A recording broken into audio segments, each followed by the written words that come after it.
ایک صاحب نے کہا کہ یا رسول اللہ، اس کو اپنے مال و جمال کی اکڑ نے روکا۔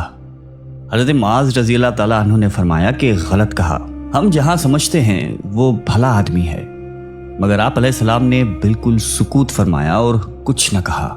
حتیٰ کہ چند روز میں نے واپسی کی خبر سنی تو مجھے رنج و غم ہوا کہ نہیں جا سکا۔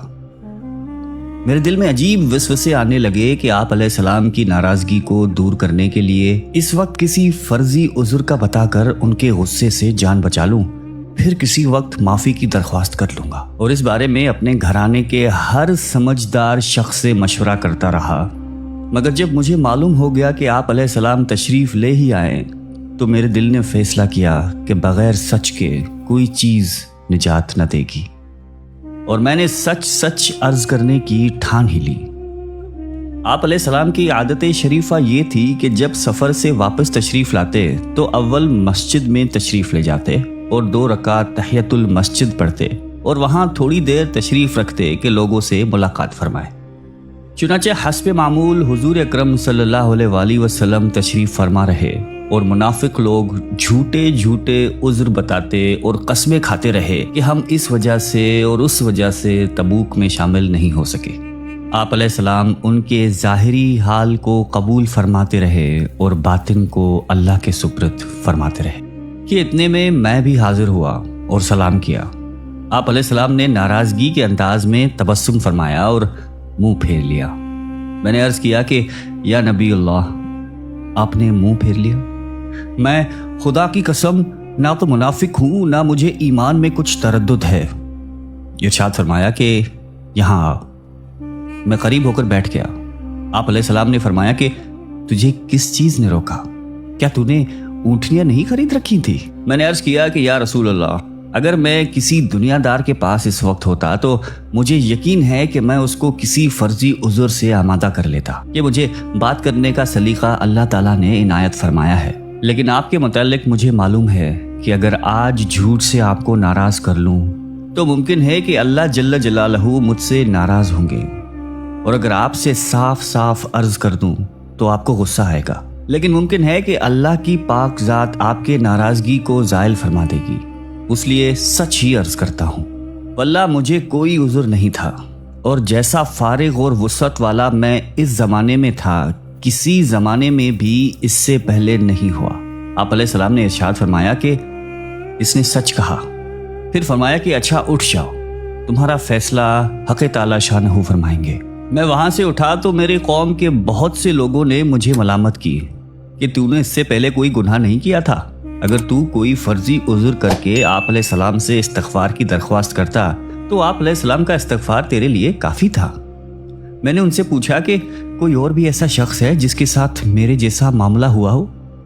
لوگوں نے بتلایا کہ 2 شخصوں کے ساتھ اور بھی یہی معاملہ ہوا کہ انہوں نے بھی یہی گفتگو کی جو تو نے کی، اور یہی جواب ان کو ملا جو تجھ کو ملا۔ ایک ہلال بن امیہ رضی اللہ تعالی عنہ اور دوسرے مرارہ بن ربی رضی اللہ تعالی عنہ۔ میں نے دیکھا کہ 2 صالح شخص جو دونوں بدری ہیں وہ بھی میرے شریک حال ہیں۔ آپ علیہ السلام نے ہم تینوں سے بولنے کی بھی ممانعت فرما دی کہ کوئی شخص ہم سے کلام نہ کرے۔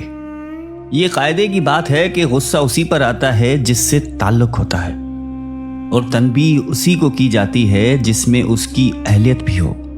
جس میں اصلاح و صلاح کی قابلیت ہی نہ ہو اس کو تنبیہ ہی کون کرتا ہے؟ آپ رضی اللہ تعالیٰ عنہ کہتے ہیں کہ آپ علیہ السلام کی ممانعت پر لوگوں نے ہم سے بولنا چھوڑ دیا اور ہم سے اجتناب کرنے لگے، گویا دنیا ہی بدل گئی، حتیٰ کہ زمین باوجود اپنی وسعت کے مجھے تنگ معلوم ہونے لگی۔ سارے لوگ اجنبی معلوم ہونے لگے، در و دیوار اوپرے بن گئے۔ مجھے سب سے زیادہ فکر اس کا تھا کہ میں اس حال میں مر گیا تو آپ علیہ السلام جنازے کی نماز بھی نہ پڑھیں گے، اور خدا نخواستہ حضور علیہ السلام کا وصال ہو گیا تو میں ہمیشہ کے لیے ایسا ہی رہوں گا، نہ مجھ سے کوئی کلام کرے گا نہ میری نماز پڑھے گا۔ غرض ہم لوگوں نے 50 دن اسی حال میں گزارے۔ میرے دونوں ساتھی تو شروع ہی سے گھروں میں چھپ کر بیٹھ گئے تھے۔ میں سب سے قوی تھا، چلتا پھرتا، بازار جاتا، نماز میں شریک ہوتا، مگر مجھ سے بات کوئی نہ کرتا۔ آپ علیہ السلام کی مجلس میں حاضر ہو کر سلام کرتا اور بہت غور سے خیال کرتا کہ آپ علیہ السلام کے لب مبارک جواب کے لیے ہلے یا نہیں۔ نماز کے بعد حضور علیہ السلام کے قریب ہی کھڑے ہو کر نماز پوری کرتا اور آنکھ چرا کر دیکھتا کہ آپ علیہ السلام مجھے دیکھتے بھی ہیں یا نہیں۔ جب میں نماز میں مشغول ہوتا تو آپ علیہ السلام مجھے دیکھتے اور جب میں ادھر متوجہ ہوتا تو آپ منہ پھیر لیتے۔ غرض یہی حالات گزرتے رہے اور مسلمانوں کا بات چیت بند کرنا مجھ پر بہت ہی بھاری ہو گیا تو میں چچا زاد بھائی کے گھر کی دیوار پہ چڑھا۔ ان سے تعلقات بہت ہی زیادہ اچھے تھے۔ میں نے اوپر چڑھ کر سلام کیا۔ انہوں نے سلام کا جواب نہیں دیا۔ میں نے ان کو قسم دے کر پوچھا کہ کیا تمہیں معلوم نہیں کہ مجھے اللہ اور اس کے رسول سے محبت ہے؟ انہوں نے اس کا بھی جواب نہیں دیا۔ میں نے دوسری مرتبہ قسم دی اور دریافت کیا، وہ پھر بھی چپ ہی رہے۔ میں نے تیسری مرتبہ بھی قسم دے کر پوچھا۔ انہوں نے کہا کہ اللہ جانے اور اس کا رسول۔ یہ کلمہ سن کر میری آنکھوں سے آنسو نکل پڑے اور میں وہاں سے لوٹ آیا۔ اسی دوران میں ایک مرتبہ مدینے کے بازار میں جا رہا تھا کہ ایک نصرانی تاجر جو شام سے مدینہ اپنا اناج فروخت کرنے آیا تھا، اس کو یہ کہتے ہوئے سنا کہ کوئی کعب بن مالک کا پتہ بتا دو۔ لوگوں نے اس کو میری طرف اشارہ کر کے بتایا کہ یہ ہے۔ وہ پاس آیا اور غسان کے کافر بادشاہ کا خط مجھے لا کر دیا۔ اس میں لکھا ہوا تھا، ہمیں معلوم ہوا ہے کہ تمہارے آقا نے تم پر ظلم کر رکھے ہیں۔ تمہیں اللہ ذلت کی جگہ نہ رکھے اور نہ ضائع کرے۔ تم ہمارے پاس آ جاؤ، ہم تمہاری مدد کریں گے۔ میں نے یہ خط پڑھ کر انا للہ پڑھی کہ میری حالت یہاں تک پہنچ گئی ہے کہ کافر بھی مجھ میں لالچ کرنے لگے اور مجھے اسلام تک سے ہٹانے کی تدبیریں ہونے لگیں۔ یہ ایک اور مصیبت آئی۔ اس خط کو لے جا کر میں نے ایک تندور میں جلا دیا اور آپ علیہ السلام سے جا کر عرض کیا کہ یا رسول اللہ، آپ کی ناراضگی کی وجہ سے میری یہ حالت ہو گئی ہے کہ کافر مجھ میں طمع کرنے لگے۔ اسی حالت میں 40 روز ہم پر گزرے تھے کہ آپ علیہ السلام کا قاصد میرے پاس یہ ارشاد لے کر آیا کہ اپنی بیوی کو بھی چھوڑ دو۔ میں نے دریافت کیا کہ کیا منشا ہے، اس کو طلاق دے دوں؟ کہا نہیں، بلکہ علیحدگی اختیار کر لو۔ میرے دونوں ساتھیوں کے پاس بھی انہی قاصد کی معرفت یہی حکم پہنچا۔ میں نے اپنی بیوی سے کہہ دیا کہ تو اپنے مائکے چلی جا، جب تک اللہ جل شانہ اس امر کا فیصلہ فرمائے وہیں رہنا۔ ہلال بن امیہ رضی اللہ تعالیٰ عنہ کی بیوی آپ علیہ السلام کی خدمت میں حاضر ہوئی اور عرض کیا کہ ہلال بالکل بوڑھے شخص ہیں، کوئی خبر گیری کرنے والا نہ ہوگا تو ہلاک ہو جائیں گے۔ اگر آپ اجازت دے تو میں کچھ کام کاج ان کا کر دیا کروں۔ آپ علیہ السلام نے فرمایا کہ مذائقہ نہیں، لیکن صحبت نہ کریں۔ انہوں نے عرض کیا کہ یا رسول اللہ، اس چیز کی طرف تو ان کو رجحان ہی نہیں۔ جس روز سے یہ واقعہ پیش آیا ہے آج تک ان کا وقت روتے ہی گزر رہا ہے۔ حضرت کعب رضی اللہ تعالیٰ عنہ آگے بتاتے ہیں کہ مجھ سے بھی کہا گیا کہ حضرت ہلال کی طرح تو بھی اگر بیوی کی خدمت کی اجازت لے لے تو شاید مل جائے۔ میں نے کہا وہ بوڑھے ہیں، میں جوان ہوں، نہ جانے مجھے کیا جواب ملے، اس لیے میں جرأت نہیں کرتا۔ غرض اس حال میں 10 دن اور گزرے کہ ہم سے بات چیت اور میل جول چھٹے ہوئے پورے 50 دن ہو گئے۔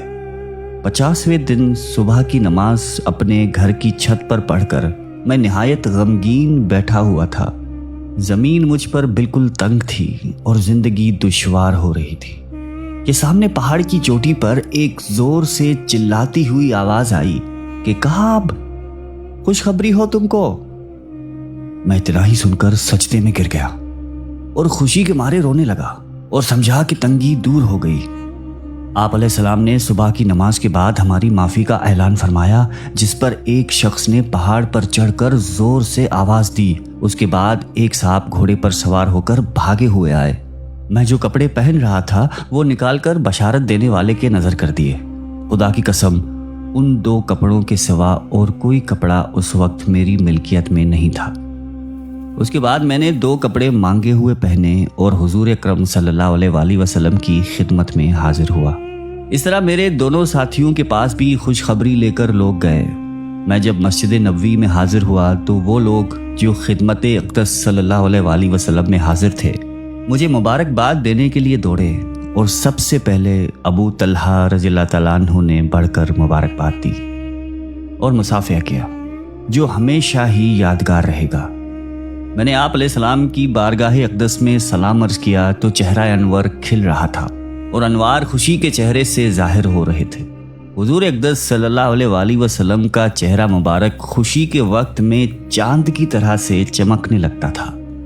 میں نے عرض کیا، یا رسول اللہ، میری توبہ کی تکمیل یہ ہے کہ میری جائیداد جو ہے وہ سب اللہ کے راستے میں صدقہ ہے۔